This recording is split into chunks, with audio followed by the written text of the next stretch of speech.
Everybody Houston the Wrestling Tracks with you. David Burton in the house. We normally do like an hour show. We're going to have to cut it short for tonight. But it's going to be good. Short but good. Let's get into it. We might as well start with this year. We're going to take... I think we can squeeze 10 matches in 40 minutes or so. There you go. We got to put you on speaker. So, let's do this. What match you say number 10 comes in number 10?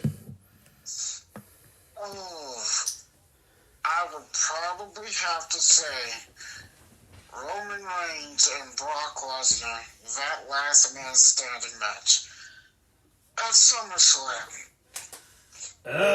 You wanted number 10 though? That was a good match. Yeah, it was very, very good.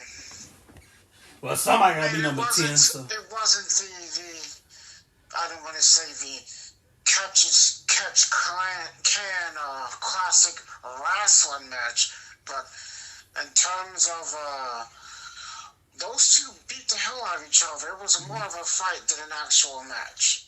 Mm-hmm. I mean, we've seen tractors, we've seen tables be broken, we've seen tables and chairs, and we even seen a ring get lifted up at one point. We've seen an attempted cash-in. We've seen interference from Paul Heyman and the Usos.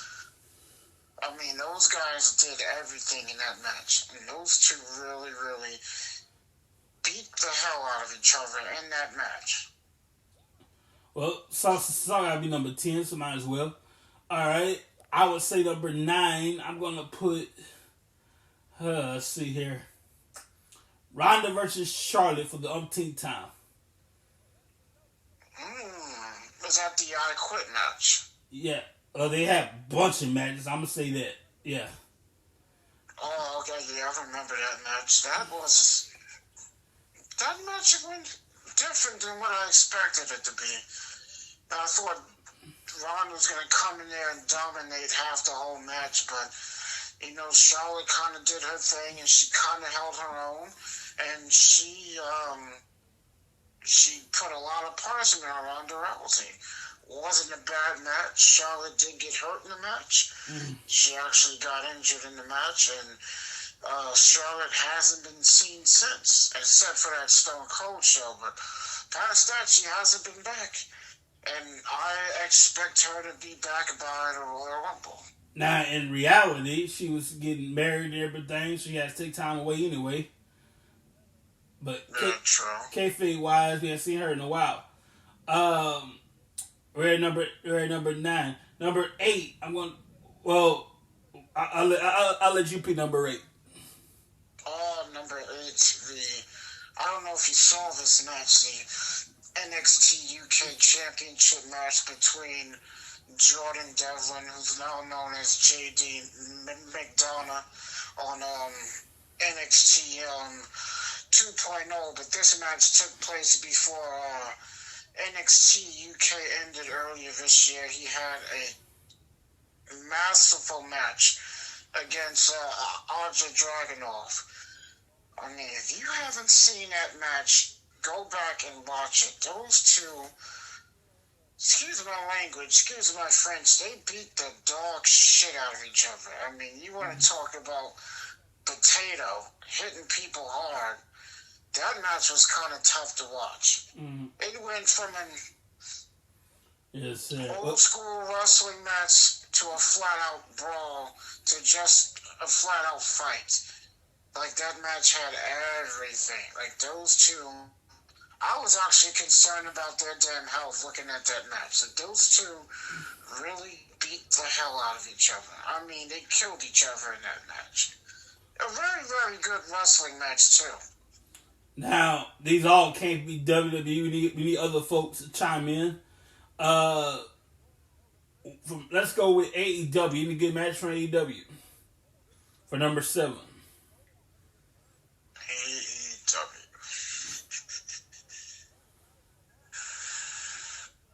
AEW. I would probably say one of the matches that I liked would be Chris Jericho.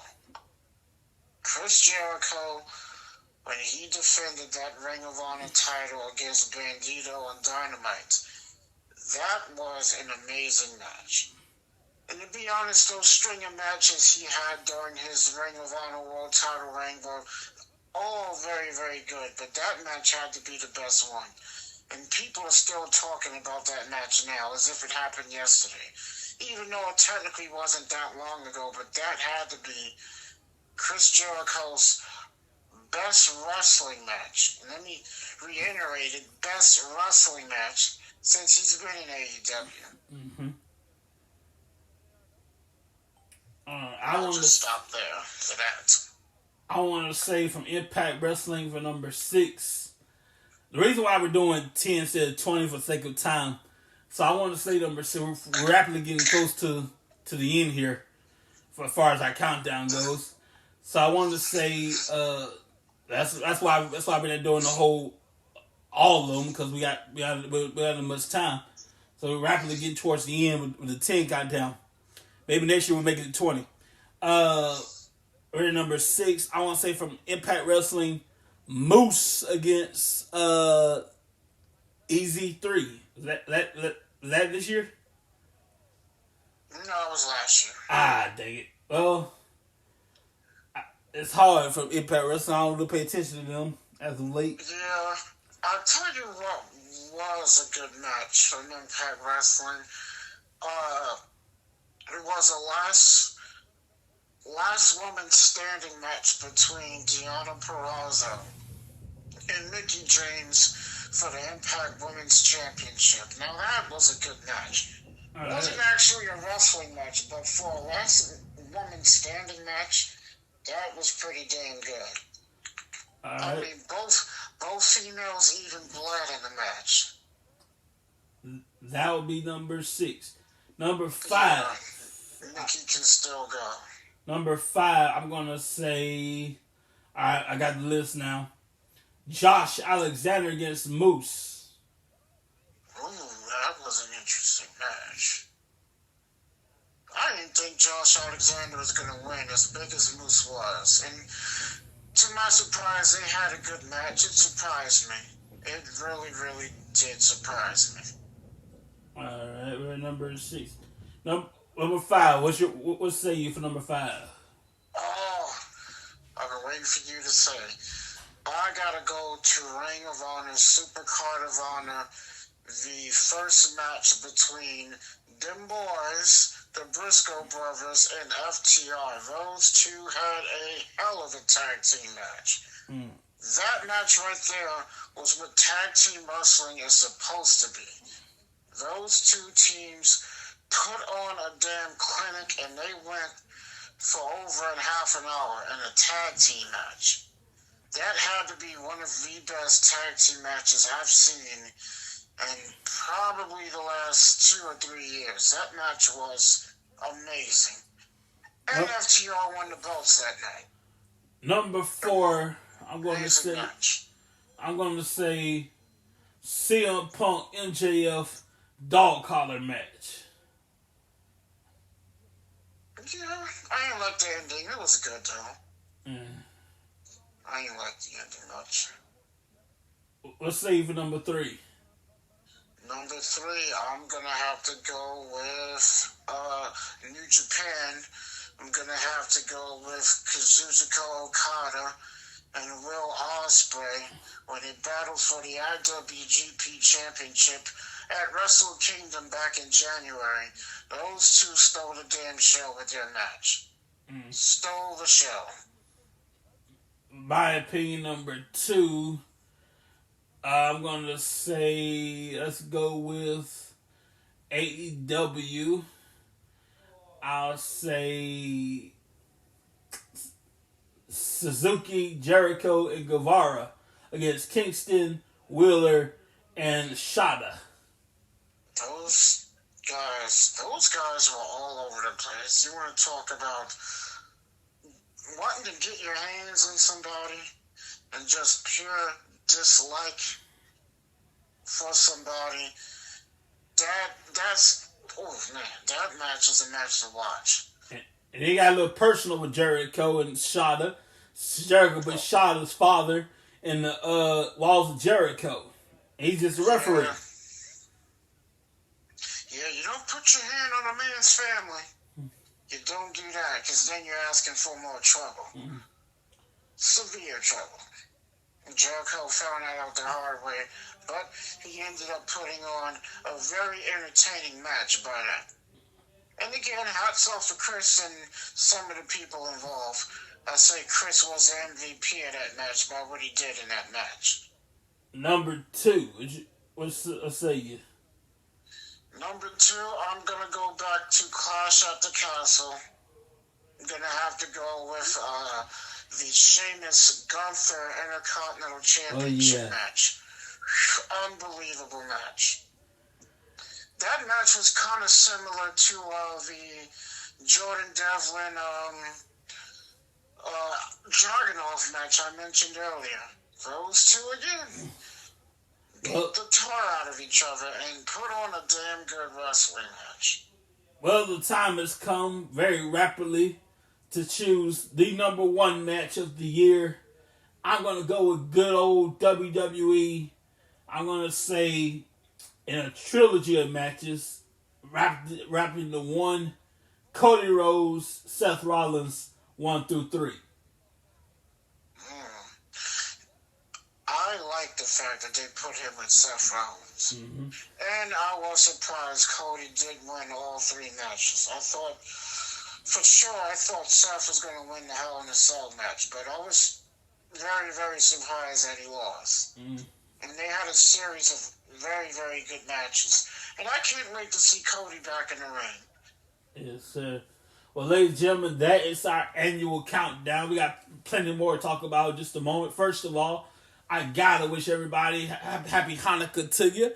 It's Christmas around the corner this weekend, but right now it's Hanukkah, so if you celebrate Hanukkah, happy Hanukkah to you. And while I was on my mind, I just will mention our great sponsors. I should know this by now, but let me pull it up here. Hang on a second. You should know this by now, man. It's been a while. You should know this by now. Let's see here. I gotta get the number. It's all I need from them. Okay. Restaurants brought to you by Back of the Recent More LLC. They put the D in delivery. You have a city license. You need more information. You can drive trucks and you want more information. You want to get paid. 888-712-2587. Or 817, the other number, 817-204-7259. We got backup.com for more information. Thank you very much. Now, let's get into it here. Word on the street. It's old word on the street, but still. Vince McMahon is regretting retirement. What say you? I'm not surprised. To be honest, I think Vince was forced to retire. So I think that was a forced retirement. Yeah. My personal opinion, I don't think Vince would ever retire until he drops dead. I think that guy will keep going until he's 100. So I think that was forced retirement just to get him out. I feel that, but at the same time, it was necessary, but forced nonetheless. Yes, absolutely. And I still gotta send some special wishes out to the WWE Hall of Famer Barry Windham, who's still in the ICU recovering as we speak from the massive heart attack he had last weekend. Hope he does fine. I do know, again, he's still in the hospital, still in the intensive care unit recovering. So best wishes to him and his family. I saw a recent interview with another WWE Hall of Famer, Cowboy Bob Orton, who gave us some interesting Randy news. Randy is doing okay. He's doing fine. He's starting to come along, and that's good news. Yep. And right now, there's no timetable on when Randy will be back. But to hear that, that's some good news. It is, man. Also, Hall of Famer Coco Beware is in the hospital, unfortunately. Yes. And we're not too sure what that is about. And well wishes to him as well. Mm-hmm. And Hacksaw Jim Duggan, who had himself a scary little incident a couple of days ago. Intruder broke into his house to hide. Basically, the intruder was running from a group of people that was attempting to attack him or kill him, whatever the case may be. And he broke into Hacksaw's house looking to hide, and Hacksaw basically thought his house was being robbed, but the guy was just trying to hide from whoever was chasing him. Mm-hmm. But it could have been a lot worse than what it was, but thankfully it wasn't that serious, and everybody in the Duggan household is fine. So that's good to hear. And Matt Riddle, I hope he gets cleaned up. You know, this is his second suspension in terms of a wellness policy. For those who don't know, everybody has the 3 strikes you're out rule in terms of suspensions. Once you get that 3rd suspension, you're gone. So Riddle already has 2. For failing drug tests, and he needs to stop. Am I surprised? Not really, no, because the guy has a history with drug issues. Mm-hmm. Of course, he's an avid marijuana smoker, but WWE no longer tests for marijuana. But anyway, reason I'm not surprised is because he has a history with this type of stuff. For those who don't know, Matt Riddle does have an MMA background, and he did fight in the UFC, and he was fired from the UFC for failing 2 drug tests, which is the reason why he started wrestling in the first place. My God, you want to get high, you just have to just get some CBD or something. I don't know what his issue is, but I just hope he straightens himself out before he gets another strike and he's gone. And then to make matters worse, he's been accused by several women of being unfaithful. Well, who hasn't been unfaithful? Yeah, 2 women have come forward and said that they've been in a relationship with him and that he's cheated on them. And Riddle, who has been married, and his wife recently left him and took the kids. And I'm sure some of you probably seen that. Seth Rollins brought that up in a promo during their feud, and that was in fact what really happened. You know, the comment Seth Rollins made, he was like, well, you don't have a family because your wife left you and took the kids. Mm. So that wasn't just a promo, that actually happened to him. You know, every now and then, like, stuff from professional wrestling, your personal life, kind of bleeds into the storyline. For example, many years ago during the Shawn and Brett saga, Shawn mentioned Sunny Days as far as relation to Sunny. And Brett and Sunny were just good friends, nothing more than less. But Shawn tried to use that. And that's the problem with that. You got to call home because your wife, she don't know what's real and was scripted. You got to call home and explain that. That's true. And they were seen together a lot. And people started talking. Are they really together? Now, the question is, are they good friends, like friends? Or are they like Vince McMahon and Trish, friends?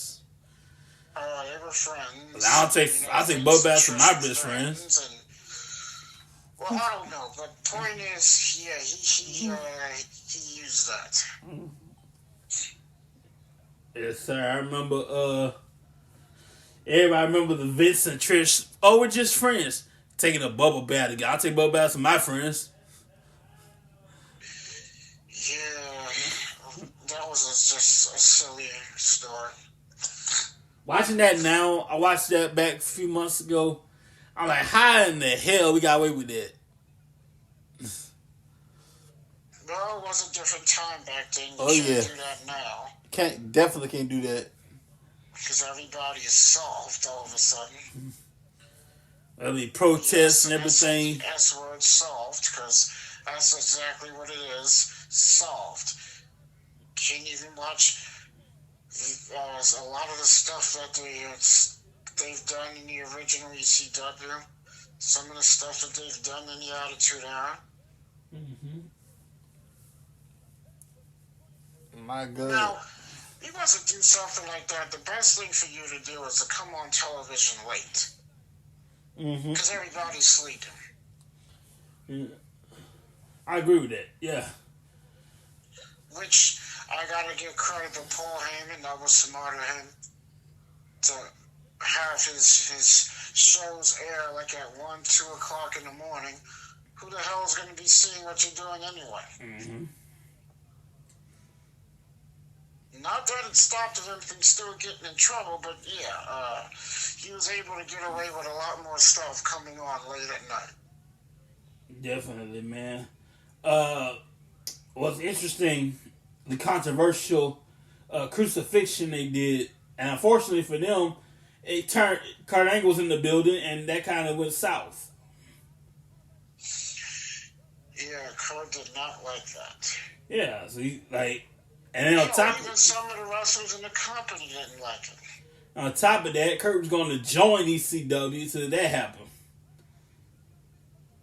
Yeah, that's true. He was going to do some stuff with it. I didn't know exactly what type of stuff, but fortunately that didn't happen.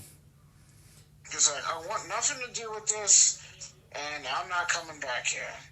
And they lost Kurt Angle because of that. And remember, this is months after he won the Olympics. Yeah, after 96. So, not too long after that, I want to say around 99, good old Kurt came to WWE. Yes, he did. And before making his debut, Kurt Angle wrestled a series of dark matches. He even got to wrestle Owen Hart one time. Mm-hmm. And a dark match prior to Raw, which I think that match was done, if my memory's correct, 2 or 3 weeks before Owen's death. And he wrestles Kurt Angle. Like, wow. And I'm waiting for the day when Gable Stevenson joins WWE. He's already joined, and the guy's still wrestling. I think they're overhyping him. You know what I think they want? I think they want him to be the next Kurt Angle and to be as popular as Kurt Angle. But if they keep doing what they're doing, he's going to be a failure. WWE has a history of overhyping it, and when it's time to deliver, it disappoints. Yeah, I mean, don't get me wrong. He can end up being very, very good in the ring, but if you're over-pushed and you're jamming someone down people's throats, they're not going to care. You know, the best thing for them to do is to not do that and let the guy get over on his own. If people like him, they'll like him. If they respect his work, then they're going to like him. Same thing with Kurt Angle. They liked his work, they respected his work, and he ended up becoming one of the most popular and over wrestlers of all time. So that's something that Gable Stevenson is going to have to do on his own. Company, if they try to force it down people's throat, which, to be honest, that's what it looks like they're trying to do, and he hasn't even had his first match yet, he's going to fail. Just like Roman Reigns failed. They tried to make him the next big baby face in terms of John Cena and Hogan and Steve Austin. They wanted to get Roman Reigns on that level as a good guy, but it failed because nobody cared. Yeah, but right now he's on that level because he's a bad guy. Yeah, I'm about to correct you because that was the Roman Reigns of old. This Roman Reigns a whole different level. Well, it was done right. See, Vince messed up that first time around. Trying to make him your next big baby face and trying to force a guy down people's throats, it never works. It never works. The best thing for you to do, and you know what? There's a history of not doing that. Because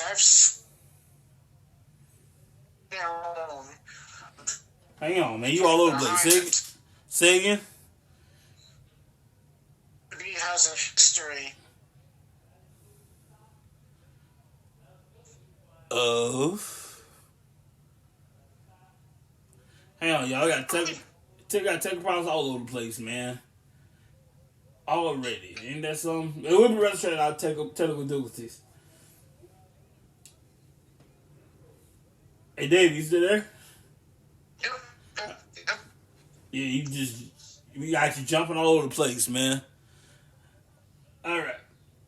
I'll be here last week. They were all over the place.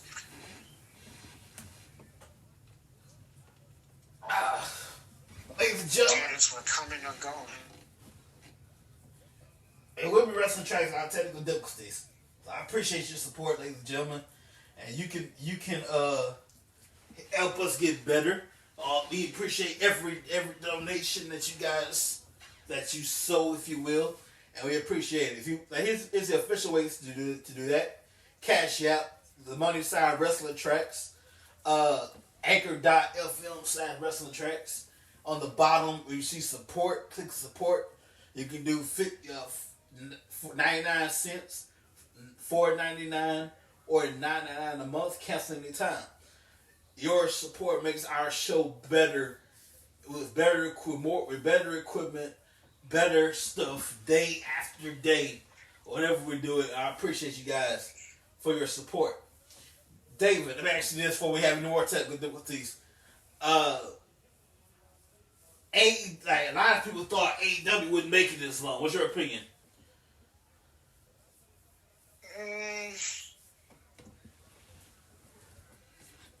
I don't know. Oh Lord, hang on. Let me see if I can get you from this phone right here. Yeah, technical difficulties all over the place, man. 1 second. Hang on 1 second, ladies and gentlemen. Got technical problems all over the place. Hang on a second, get you squared away right here. All right, 6:35. Okay. David's gonna pick up the phone that's calling him now, and we're gonna take it from there. This might work better. All right, that might be better. Even now? Yeah, can you hear me? Yeah, yes. My other phone was tripping. Okay, so I asked you earlier, a second ago, what's your opinion now that AEW has made it this far? A lot of people said it wouldn't make it that far. What's your opinion? I never really had that idea with AEW. Once they got on TNT, I was like, okay, they might be around, but what's going to happen once this deal's up? Can they survive? And now that's the big question. You got this big merger with Warner Brothers and Discovery, and AEW's future is still up in the air right now. And for those who don't know, Tony Khan failed in getting ROH television. So right now, Ring of Honor's streaming service is officially back. Of course, it ended when ROH went on hiatus, but it's back. And he said that they're going to be doing weekly television shows that they're going to start sometime next year, and they're going to air on ROH's streaming service, Honor Club. Since they couldn't get TV. And of course, their pay-per-views will continue to air, not only on traditional pay-per-view outlets and Fight TV, but also on Honor Club as well. So, I don't know what's going to happen with AEW once their current deal is up, and their future is still up in the air. If Warner Brothers and Discovery decides they don't want wrestling, then he's going to have to find somewhere to put AEW on television. Well, they can always do from the website itself, AEWWrestling.com. Yeah, but they're going to need to draw money, so that's not really going to work. Yeah. You see, what a lot of people don't understand is when you're on television, you're also getting money from television. True, And then there's true. things like sponsors and other things of that nature. And they already lost one sponsor in Domino's, so. Oh yeah, because of that that cutter thing. Yeah, the pizza cutter and the Jericho match. Stupid move, Con. Stupid move. Oh yeah. Like, for you to let a convicted felon, a bank robber, a deathmatch wrestler wrestle on your national television show and use a pizza cutter on national television, you are an idiot. Mm. That reminds me of a time ECW, Extreme Championship Wrestling. They were looking for somebody to help them out financially. You know, ECW, in my opinion, is like a little internet cool to professional wrestling. You know, there's big dog WWE. There's well-to-do WCW, and the little internet could ECW at the time. Yep. So Disney, yes, Mickey Mouse Disney was looking. Okay, we'll take a look at it and see what we can do. Everything's going well until they saw a tape. Yes, children, there was a tape, VHS tape back then. They saw one tape, and said, "Forget it, not gonna happen." They saw an entire show of ECW and said, yeah, no, we're not interested. And that's true. Disney. Imagine if Disney would have said yes. ECW would be in business now. And we talking about, first of all, they thought it was like WWE and WCW family friendly at least. No, not even close. This is going to buy 49% of ECW. They saw that tape. No, we can't do it. Yeah, which, that's true. They were looking for someone to finance the company. And Disney was interested, saw it, wasn't interested. And then Shane McMahon at one point wanted to buy ECW. And in 2000, he was going to finance the company. And his father, Vince, messed it up because Shane needed some money from his father. Well, if Shane was to do that now, he wouldn't need it. He has his own money, but back then he needed some extra money from his father. And Vince said no. Mm-hmm. Now you would think Shane of owning ECW in 2000 because Shane was going to buy it for real and finance it. And it's funny because Shane had the money to buy it, but all he needed was the money to finance it. Mm-hmm. And that's where his dad came in, and he said no. Yeah. Now, you would think children not children, but, children. When I say children, I mean like your adult children now. They're all going to be babies. Yeah. You think Shane McMahon going to come, Shane McMahon would say, Dad, I need some money. I need extra money to buy this company. Yeah, no problem, son. How much you need? You need a couple of billion? Here you go. You would think he'll say that, but he said nope. That was a crazy story. And I heard, I was like, what? The fact that Vince turned Shane down that right there blew my mind. Well, that's twice Vince fucked his son with ECW. Remember the first time was back in 2006 when ECW was going to relaunch. Remember, ECW originally was not supposed to air on Sci-Fi. Yep. ECW was going to be a WWE.com exclusive show. That was streaming before all this other streaming stuff exists now. That was going to be the first stream. And they knew what they wanted to do. They were going to take some of the original talent, add in some new talent, keep it low budgeted and in-house, just like the original ECW was. They wasn't going to book big venues and have it look like WWE. They wanted to make it look authentic as the original ECW as possible, with some slightly new updated features. Vince heard about it, got his hands on it, and basically fucked it up. Yeah.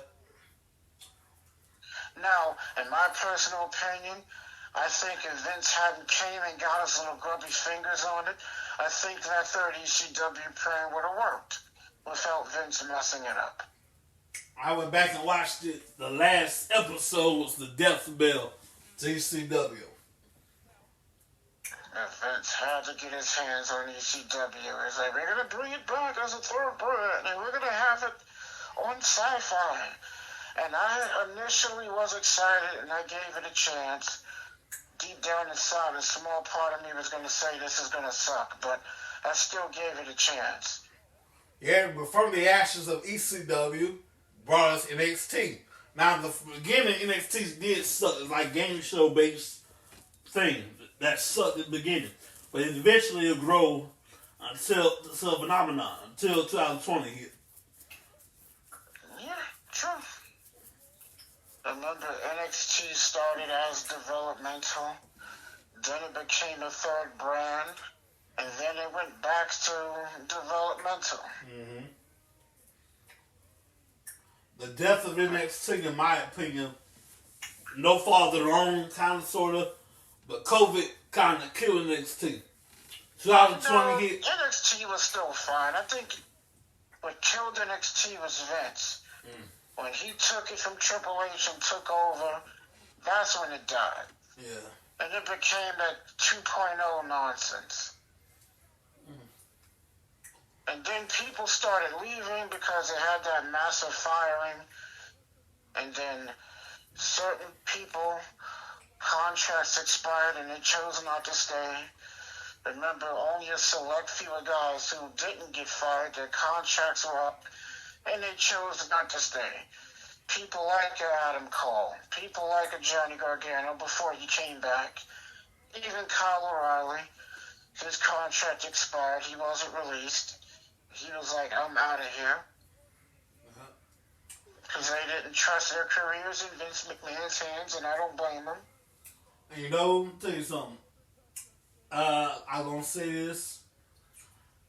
I forgot what I was going to say. So, someone was talking, I forgot what I was going to say. But I will say this. NXT, had it left in Triple H's hands, it would have been fine. True. Even the commentator left. Mauro was awesome. I love Mauro, man. And then he left. I was like, great. Now, I gotta give Vic Joseph props. I met Vic Joseph. He's a cool guy. Gotta give him props. I missed the original NXT. Yeah, he's not bad, but, just when Vince took over and messed it all up, it wasn't the same. Yes, indeed. Ladies and gentlemen, we gotta wrap it up for tonight. I will thank you so much for joining us. Next year, we might have 20 instead of 10 on our countdown, like expanded to 20. We'll see. We have a wonderful time. By the way, until we got to December 31st, shop with WrestlingTracks.com. Use the code 2SWEET. The number 2, the word sweet in all caps. 2SWEET. Get $10 off your order. WrestlingTracks.com. We want to thank everybody for your support. Next year's just getting better and getting bigger and getting gooder. Happy Hanukkah, Merry Christmas, Happy Kwanzaa. Whatever you celebrate, hope you have a wonderful, safe time and be warm. It's going to get cold as hell later. Yes. Everybody be careful, be safe. Don't forget SmackDown is tomorrow night. You got a big gauntlet match. The winner of the gauntlet match will face Ronda Rousey for the SmackDown Women's Championship at the Royal Rumble. John Cena will team with Kevin Owens to face Roman Reigns and Sami Zayn. Everybody take care and be safe. See you later, everybody. Thank you very much.